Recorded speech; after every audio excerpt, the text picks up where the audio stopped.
बहुत स्वागत है आपका। आपके साथ हूं मैं दीपा बाफिल। आप देख रहे हैं हमारा खास प्रोग्राम विश्लेषण। निकाय चुनाव से पहले समाजवादी पार्टी को ऐसा झटका लगा है कि भाजपा ने सपा का बना बनाया खेल बिगाड़ दिया, क्योंकि जो सेंधमारी भाजपा की भगवा ब्रिगेड ने सपा में की है, उसकी उम्मीद खुद अखिलेश यादव ने सपने में भी नहीं की थी। लेकिन भाजपा जहां सपा का खेल खराब करने में लगी है, वहीं उसकी मुश्किल उन्हीं एक मंत्री ने बढ़ा दी है, क्योंकि यूपी में छिड़ी लड़ाई अब दिल्ली के दरबार में पहुंच गई है।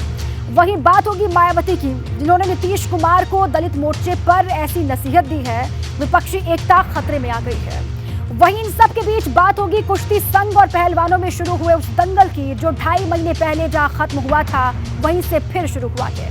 साथ ही दिखाएंगे कि कैसे शाइस्ता आहिस्ता आहिस्ता पुलिस की पकड़ से दूर हो रही है। तो कहीं मत जाइए, हमारे साथ बने रहिए, क्योंकि अब होगा विश्लेषण।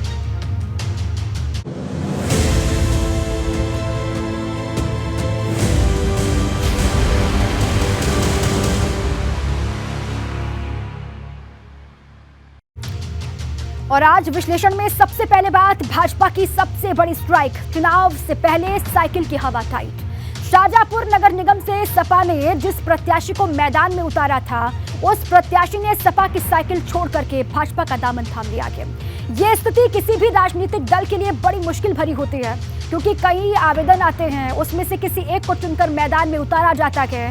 और यही सोचकर सपा ने शाहजहांपुर से अर्चना वर्मा को मैदान में उतारा था।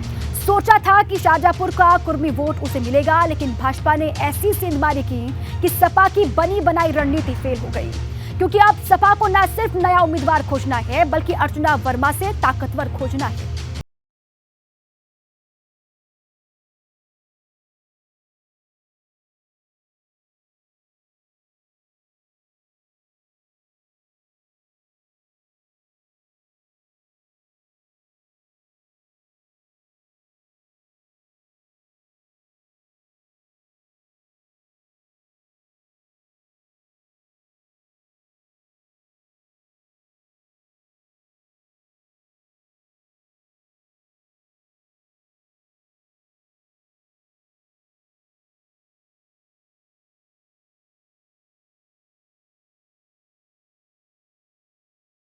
अर्चना वर्मा को समाजवादी पार्टी ने शाहजहांपुर से मेयर पद का उम्मीदवार बनाया था। वो सपा का दामन छोड़ भाजपा में शामिल हो गए।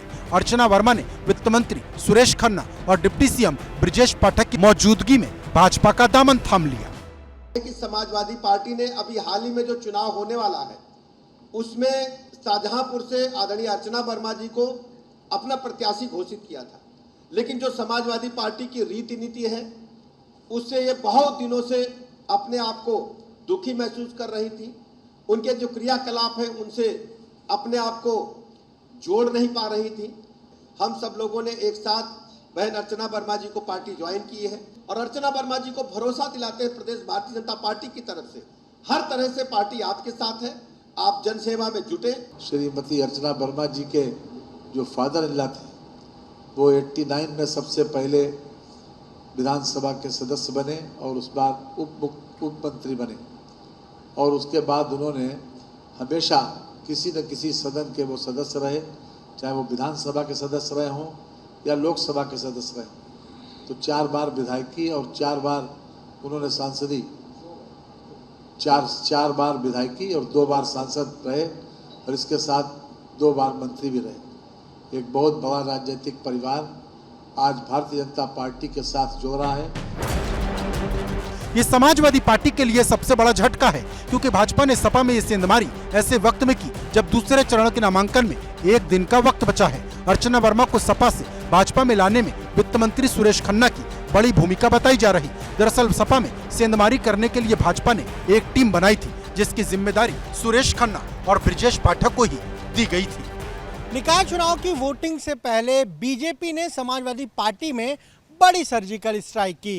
दरअसल समाजवादी पार्टी ने अपनी पहली ही लिस्ट में शाहजहांपुर में अर्चना वर्मा को अपना मेयर उम्मीदवार बनाया था, लेकिन नामांकन से ठीक 1 दिन पहले अर्चना वर्मा ने आज समाजवादी पार्टी छोड़कर बीजेपी ज्वाइन कर ली।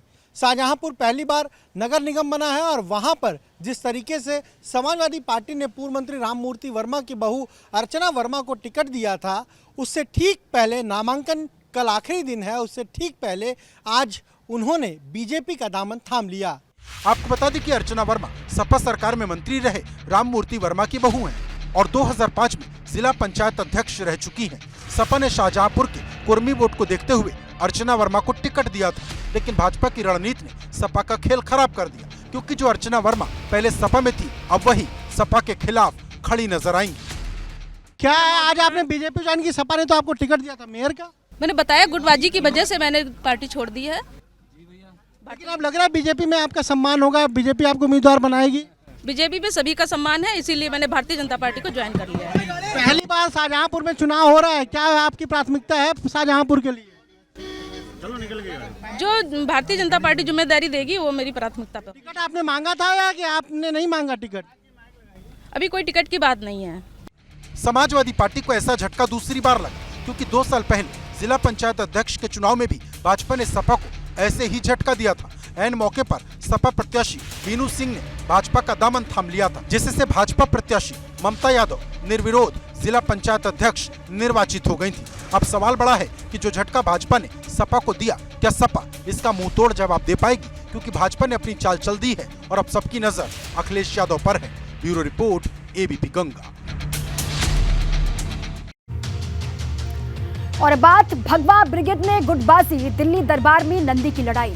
कई बार ज्यादा हद से की गई चीज खेल खराब भी कर देती है, क्योंकि भाजपा की तोड़फोड़ टीम सपा में सेंधमारी करने में जुटी है, जो सपा से ताकतवर नेता तोड़कर अपने खेमे में ला रही है। ऐसी कोशिश के तहत भाजपा ने सपा से आए रईस चंद्र शुक्ला को अपने पाले में मिलाया था, लेकिन योगी सरकार में मंत्री नंद गोपाल नंदी को रईस चंद्र शुक्ला का भाजपा में आना बिल्कुल रास नहीं आया। नंदी का गुस्सा इतना बढ़ा कि पहले उन्होंने इसका विरोध किया और जब विरोध से काम नहीं चला तो दिल्ली में डेरा डाल दिया। लेकिन इसके बाद भी भाजपा में छिड़ी ये लड़ाई खत्म होती नजर नहीं आ रही है, क्योंकि जिस रईस चंद्र शुक्ला को लेकर नंदी ने मोर्चा खोला है, उन्हें डिप्टी सीएम केशव प्रसाद मौर्य ने भाजपा में शामिल करवाया है।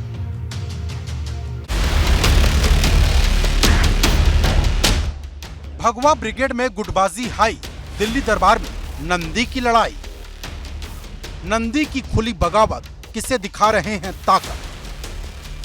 योगी सरकार में कैबिनेट मंत्री नंद गोपाल गुप्ता उर्फ नंदी ने अपनी ही पार्टी के खिलाफ मोर्चा खोल दिया है। नंदी को सपा नेता रहे रईस चंद्र शुक्ला का भाजपा में शामिल होना फूटी आंख नहीं सुहा रहा और हमला बोलते हुए यहां तक कह दिया कि कुछ लोग पार्टी को प्राइवेट कंपनी की तरह चला रहे हैं।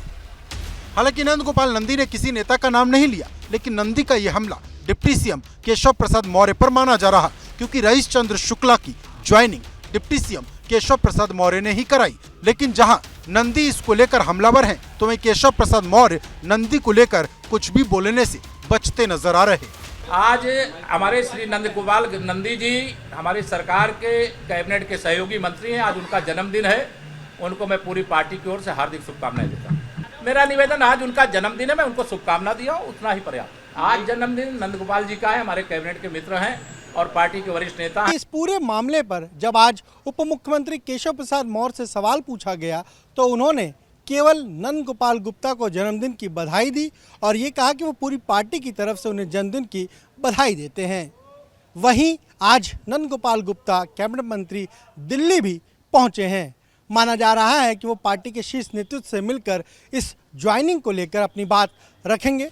लेकिन इतना कहने के बाद भी नंदी का गुस्सा खत्म नहीं हो रहा। उनके गुस्से का आलम यह है कि उन्होंने दिल्ली में डेरा डाल दिया है। फिर जीत सुनिश्चित, जीत सुनिश्चित, प्रत्याशी जो भी तय करेंगे जीत सुनिश्चित है। कार्यकर्ता नाराज नहीं होंगे कि उनको? कार्यकर्ता कोई नाराज नहीं, हमारे पार्टी कार्यकर्ता सब। नंदी जी नाराज है, नंदी जी रीति नीति को भी समझा लेंगे, कोई दिक्कत नहीं है। ठीक। उत्तर प्रदेश के औद्योगिक मंत्री नंद गोपाल नंदी अपनी ही पार्टी से नाराज हो गए हैं। अगर बात करें तो 2022 में उनके खिलाफ इलाहाबाद की शहर पश्चिम सीट से समाजवादी पार्टी के उम्मीदवार रहे रईस चंद्र शुक्ला ने कल भारतीय जनता पार्टी ज्वाइन कर ली, जिसके बाद उन्होंने अपनी नाराजगी व्यक्त करते हुए एक प्रेस वक्तव्य जारी किया। अब जिस तरीके से अगर बात करें नंदी की नाराजगी है, इसको लेकर के वो दिल्ली आ गए हैं। दिल्ली में यहाँ पे उन्होंने पार्टी के आला कमान से मिलने का वक्त मांगा है। पार्टी के शीर्ष नेतृत्व में अगर बात करें तो गृह मंत्री अमित शाह, पार्टी के राष्ट्रीय अध्यक्ष जेपी नड्डा से उन्होंने मिलने का वक्त मांगा है। नंद गोपाल नंदी की कई शिकायतें हैं, जिसमें सबसे बड़ी शिकायत इस बात की है कि रईस चंद्र शुक्ला को पार्टी में शामिल कराने से पहले उन्हें विश्वास में नहीं लिया गया। नंदी की एक शिकायत यह भी है कि विधानसभा चुनाव में रईस चंद्र शुक्ला ने उनके खिलाफ चुनाव अमर्यादित तरीके से लड़ा था। यानी नंदी ने चुनाव में रईस चंद्र शुक्ला को भले ही 26,777 वोट से हरा दिया, लेकिन उनके दागे गए उस वक्त के तीर अभी भी नंदी को घायल कर रहे। लेकिन बड़ा सवाल यह है कि क्या नंदी की ये नाराजगी सिर्फ रईस चंद्र शुक्ला को लेकर है या फिर उनका ये गुस्सा किसी और वजह से है? क्योंकि जानकारों की माने तो नंदी की सबसे बड़ी नाराजगी इस बात को लेकर है कि 2 बार से प्रयागराज की मेयर रह चुकी उनकी पत्नी अभिलाषा नंदी को इस बार टिकट नहीं दिया गया। हालांकि नंदी इस बात से इनकार कर रहे हैं। अब सबकी नजर इस बात पर टिकी है कि क्या भाजपा हाईकमान से मिलने के बाद नंदी का गुस्सा शांत होगा या फिर आने वाले वक्त में एक नया रंग लेगा। Bureau report, ABP Ganga. और अब बात नीतीश को माया की नसीहत, दलित मोर्चे पर फजीहत, क्योंकि बिहार के बाहुबली आनंद मोहन की पैरोल को लेकर सियासत गर्म हो गई है। मायावती ने आनंद मोहन की पैरोल पर पूर्व गोपालगंज डीएम जी कृष्णैया की हत्या की याद दिलाते हुए नीतीश कुमार पर दलितों का अपमान करने का तंज कसा है। लेकिन जिस तरह से मायावती ने नीतीश सरकार को अपने निशाने पर लिया, उसे विपक्षी एकता के लिहाज से उसे ठीक नहीं माना जा रहा है, क्योंकि नीतीश कुमार लगातार विपक्षी दलों को एकजुट करने में जुटे हुए हैं और अब मायावती ने उल्टा नीतीश को ही सवालों के दायरे में ला दिया है।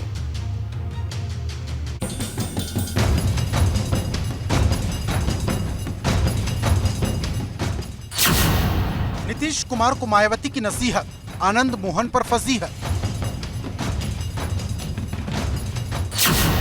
यूपी से बिहार तक सियासत गरम, माया ने याद दिलाया दलित धर्म।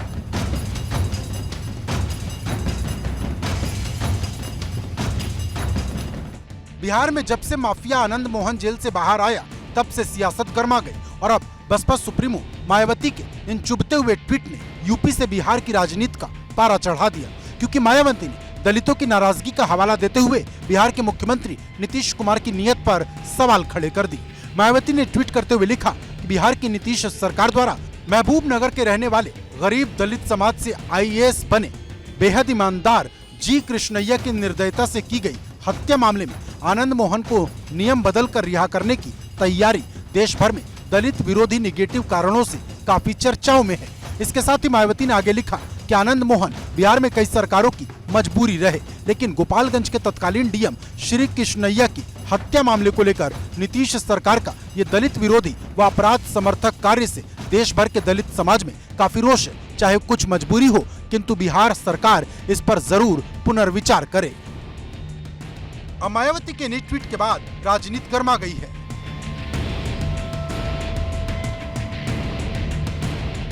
बिहार के माफिया और पूर्व सांसद आनंद मोहन को जेल से रिहा करने के लिए कानून बदलने के फैसले पर मायावती ने नीतीश सरकार पर जमकर हमला बोला है।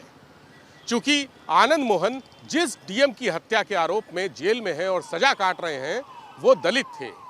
मायावती ने एक ट्वीट करके नीतीश सरकार के इस फैसले पर करारा हमला बोला। उन्होंने कहा कि यह फैसला दलित विरोधी है।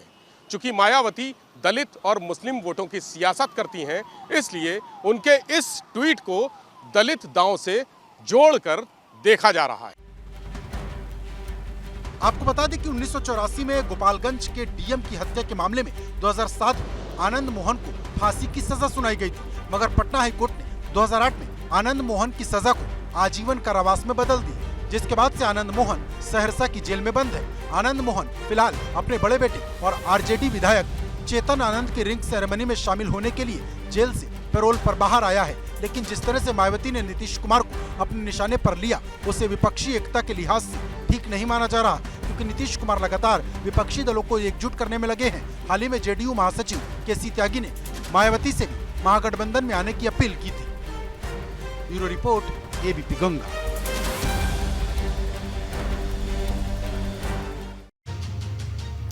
और अब बात पहलवानों ने भरी हुंकार, कुश्ती संघ के खिलाफ आर पार की ललकार, क्योंकि फिर एक बार पहलवान कुश्ती संघ के खिलाफ मैदान में उतर आए हैं और दिल्ली के जंतर मंतर पर मोर्चा खोलते हुए कुश्ती संघ के खिलाफ बड़ी लड़ाई का ऐलान कर दिया गया।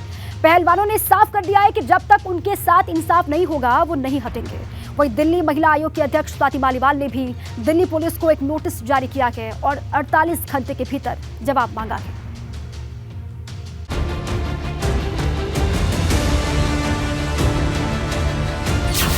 पहलवानों ने फिर भरी हुंकार, अब की बार आर पार की ललकार।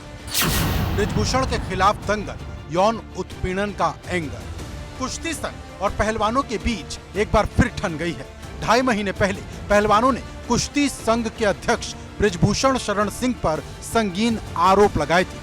अब उन्हीं आरोपों को दोहराते हुए पहलवान फिर एक बार मैदान में उतर आए हैं और इस बार पहलवानों ने कुश्ती फेडरेशन के खिलाफ आर पार की लड़ाई का ऐलान करते हुए कह दिया कि जब तक न्याय नहीं मिलेगा वो जंतर मंतर से नहीं हटेंगे। हमारी कुश्ती में जो गलत हो रहा है और महिलाएं उसके लिए प्रोटेस्ट कर रही हैं, तो हमारा भी फर्ज बनता है कि हम उनके साथ कंधे से कंधा मिला के खड़े रहें और जो चीज़ें गलत हो रही है उसके खिलाफ अगर हम आवाज़ नहीं उठाएंगे तो मुझे नहीं लगता कि मेरा जो मानना है कि हम इंसान कहलाने के लायक है, क्योंकि अगर हम सच्चाई के साथ भी नहीं खड़े हो सकते तो हम इससे अच्छा तो मर जाना ही बेहतर है। और जब तक इन खिलाड़ियों को न्याय नहीं मिल जाता, हम सबको न्याय नहीं मिल जाता, हम यहीं बैठेंगे, यहीं धरना प्रदर्शन। देखिए, अभी हम एफआईआर लॉन्च करने के लिए 2 दिन पहले आए थे, लेकिन एफआईआर लॉन्च नहीं करी है पुलिस। तो पहले पुलिस एफआईआर लॉन्च करे हमारी, और उसके बाद में उनके खिलाफ में एक्शन होना चाहिए, उनको गिरफ्तार किया जाना चाहिए। पहलवानों का गुस्सा इस बात को लेकर है कि 7 पहलवान लड़कियों ने यौन उत्पीड़न की शिकायत की है, लेकिन उनकी शिकायत पर एफआईआर तक दर्ज नहीं की जा रही। वहीं दिल्ली महिला आयोग की अध्यक्ष स्वाति मालीवाल ने भी दिल्ली पुलिस को एक नोटिस जारी किया और 48 घंटे के भीतर जवाब मांगा। कोई नतीजा ही नहीं आया, कोई रिपोर्ट ही नहीं आई। हम संतुष्ट नहीं हैं। मतलब जो आश्वासन दे के उठाया गया था उसमें से तो एक भी बात पूरी नहीं हुई। बस यही है कि हमारी सच्चाई की लड़ाई है और जब तक सच की जीत नहीं हो जाती हम यहाँ से नहीं उठेंगे। रेसलिंग फेडरेशन ऑफ इंडिया के पूर्व अध्यक्ष बृजभूषण शरण सिंह के खिलाफ आज एक बार फिर से अंतर्राष्ट्रीय पहलवान बजरंग पुनिया, साक्षी मलिक और विनेश फोगाट दिल्ली के जंतर मंतर में धरने पर बैठ गए हैं। अगर बात करें तो इस बार उन्होंने आरोप लगाया कि जिस तरीके से रेसलिंग फेडरेशन के अध्यक्ष रहते हुए बृजभूषण शरण सिंह ने महिलाओं को यौन शोषण किया है, उसके खिलाफ वो दिल्ली पुलिस में तहरीर दे रहे थे, लेकिन दिल्ली पुलिस ने शिकायत नहीं दर्ज की है। इसी के खिलाफ वो सारी पहलवान जो है धरने पर बैठ गए। वहीं अगर बात करें तो खेल मंत्रालय ने एक कमेटी का गठन किया था और कमेटी के गठन के बाद रिपोर्ट तैयार हो गई है और खेल मंत्रालय को वो रिपोर्ट सौंप दी गई है। पिछली दफा जब तमाम सारे अंतर्राष्ट्रीय खिलाड़ी जंतर मंतर पर धरने पर बैठे थे तो उन्होंने बृजभूषण शरण सिंह के खिलाफ यौन शोषण समेत तमाम सारे गंभीर आरोप लगाए थे, जिसके बाद खेल मंत्रालय ने कुश्ती फेडरेशन ऑफ इंडिया से बृजभूषण शरण सिंह को हटा दिया था और जांच होने तक उनके किसी भी पद पर रहने पर रोक लगाई थी। गौरतलब है कि जब 3 महीने पहले पहलवान जंतर मंतर पर जुटे थे तब पहलवानों के विरोध के बाद एक कमेटी बनाई गई थी, लेकिन उस कमेटी की रिपोर्ट में क्या आया यह अभी तक साफ नहीं हुआ। अब विरोध कर रहे पहलवानों की मांग है कि इस रिपोर्ट को सार्वजनिक किया जाए, लेकिन पहलवान और कुश्ती संघ के बीच छिड़ी इस लड़ाई को लेकर एक दूसरा धड़ा भी है, जिसे लगता है कि ये लड़ाई पहलवान और कुश्ती संघ की नहीं बल्कि ये यूपी वर्सेस हरियाणा की है। लेकिन बड़ा सवाल ये है कि पहलवान और कुश्ती संघ के बीच शुरू हुई इस लड़ाई का अंत क्या होगा, क्योंकि पहलवानों ने अपनी बात कह दी, लेकिन कुश्ती संघ के अध्यक्ष बृजभूषण शरण सिंह की तरफ से कोई बयान नहीं आया। Bureau report, ABP Ganga. Atiq हत्याकांड के सूत्रधार फर्जी निकला आरोपियों का आधार, क्योंकि पुलिस आरोपियों के मददगारों की तलाश में जुटी हुई है। वो ये पता लगाना चाह रही है कि जिस रात को अतीक और अशरफ की हत्या हुई थी तब आरोपी लवलेश, अरुण और सनी के साथ और कौन मौजूद था। लेकिन अब पुलिस को आरोपियों के फर्जी आधार के बारे में जानकारी मिली है, क्योंकि इसी फर्जी आधार कार्ड के जरिए आरोपियों ने प्रयागराज में होटल बुक करवाया था।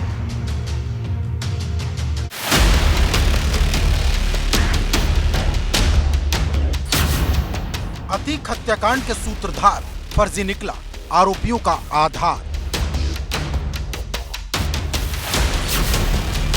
शाइस्ता पर कब कसेगी नकेल, पुलिस की रणनीति क्यों हो रही फेल।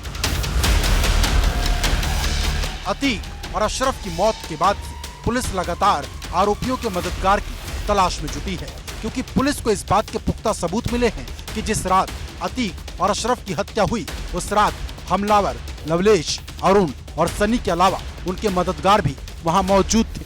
अब आरोपियों के आका तक पहुंचने के लिए पुलिस हर उस जगह जा रही जिससे आरोपियों के तार जुड़े हैं, और इसी कड़ी में पुलिस के हाथ एक बड़ा सबूत मिला है, जिसके मुताबिक हमलावरों ने प्रयागराज में जिस आधार कार्ड के जरिए होटल में कमरा बुक कराया था वो आधार कार्ड फर्जी था, क्योंकि इसी आधार के पते पर पुलिस की टीम चित्रकूट गई थी, जहाँ पता चला कि जो पता आधार पर था वो तो फर्जी निकला। अब पुलिस चित्रकूट वाले कनेक्शन का पता लगाने में जुटी है कि आखिर किसने हमलावरों के लिए फर्जी आधार कार्ड तैयार करवाया। माफिया डॉन अतीक और उसके भाई अशरफ की हत्या के मामले में पकड़े गए तीनों शूटर्स के फर्जी आधार कार्ड एसआईटी को मिले हैं। दरअसल एसआईटी इस मामले की छानबीन करते हुए जब प्रयागराज के उस होटल तक पहुंची जहां तीनों ने कमरा बुक कराया था, तो वहां से फर्जी आधार कार्ड की जानकारी मिली। आधार कार्ड की जब छानबीन शुरू हो गई तब ये पता चला कि ये चित्रकूट से बनवाए गए थे। अब एसआईटी तीनों शूटर का चित्रकूट कनेक्शन खंगालने में जुटी है। साथ ही तीनों के खिलाफ धोखाधड़ी की धाराओं में एक और एफआईआर दर्ज करने की तैयारी भी कर रही है। आपको बता दें कि पुलिस हर एंगल से इस हत्याकांड की जांच कर रही, जिसमें सबसे बड़ी भूमिका घटनास्थल के पास से मोबाइल टावर निभा सकते हैं, क्योंकि पुलिस ने कुल 1000 नंबर ट्रेस किए जो उस वक्त एक्टिव थे। प्रयागराज पुलिस की एसआईटी है उसकी जांच खास तौर पर फोकस हो गई है मौके वारदात यानी कॉलविन हॉस्पिटल से 50 कदम की दूरी पर लगे हुए इन 3 मोबाइल टावर्स पर। इन 3 मोबाइल टावर्स के डाटा के सहारे प्रयागराज पुलिस की एसआईटी अब अतीक और अशरफ की हत्या के आका यानी मास्टरमाइंड और शूटरों के मददगार को तलाश रही है। लेकिन जहां पुलिस अतीक हत्याकांड की थ्योरी के एक एक डॉट को जोड़ने में लगी है, वहीं पुलिस उमेश पाल हत्याकांड में आरोपी शाइस्ता परवीन को अभी तक गिरफ्तार नहीं कर पाई, क्योंकि जब पुलिस को शाइस्ता के बारे में कोई हिंट मिलता है उससे पहले उसकी लोकेशन बदल जाती है। वहीं एक सवाल गुड्डू मुस्लिम का भी है, जो इस पूरे केस में सबसे अहम नाम है, क्योंकि जब अतीक और अशरफ की हत्या हुई तब गुड्डू मुस्लिम ही वो नाम था जो अरशद ने आखिरी बार लिया था। असद और शूटर मोहम्मद गुलाम के एनकाउंटर और उसके बाद अतीक अशरफ की हत्या में गुड्डू मुस्लिम का नाम चर्चा में है। कहा जा रहा है कि गुड्डू मुस्लिम ने ही मुखबिरी करके असद और गुलाम की सूचना पुलिस को दी, जिसके बाद झांसी में दोनों का एनकाउंटर किया गया। एक थ्योरी ये भी है कि गुड्डू मुस्लिम के डबल क्रॉस के बारे में अतीक को पता चल गया था और इससे वो बहुत नाराज था। अतीक की नाराजगी की वजह से गुड्डू मुस्लिम घबराया हुआ था, इसीलिए उसने अतीक और अशरफ की भी हत्या करा दी। बातें चाहे जितनी हो, लेकिन जब तक गुड्डू मुस्लिम सामने नहीं आता तब तक ये राज राज ही रहेगा। अब सवाल बड़ा है कि क्या पुलिस शाइस्ता और गुड्डू मुस्लिम के साथ फरार चल रहे शूटर को भी गिरफ्तार कर पाएगी, क्योंकि जैसे जैसे वक्त बीत रहा पुलिस पर एक्शन का दबाव बढ़ता जा रहा। प्रयागराज से मोहम्मद मोइन, एबीपी गंगा।